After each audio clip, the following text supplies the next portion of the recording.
صحیح بخاری حدیث نمبر 1413۔ اللہ کے رسول صلی اللہ علیہ وسلم نے فرمایا، میری امت پر ایسا وقت آئے گا کہ مکے سے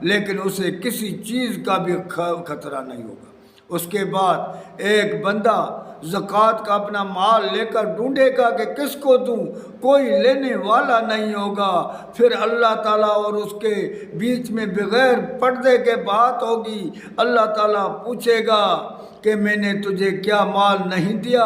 وہ کہے گا ہاں میرے مالک۔ پھر اللہ تعالیٰ کہے گا کیا میں نے اپنا پیغمبر تیرے پاس نہیں بھیجا؟ وہ کہے گا ہاں میرے مالک۔ اللہ تعالیٰ جب اسے کہے گا تو وہ دہنے دیکھے گا، بندہ بہانے دیکھے گا تو آگ نظر آئے گی، آگے پیچھے دیکھے گا آگ ہی آگ نظر آئے گی۔ اس کے بعد اللہ کے رسول صلی اللہ علیہ وسلم نے فرمایا اپنی جان کو آگ سے بچاؤ، چاہے کھجور کا صدقہ بھی دے کر اپنی جان کو بچاؤ، اگر وہ بھی تیرے پاس نہیں ہے تو اچھی بات کہہ کر اپنی جان کو آگ سے بچاؤ۔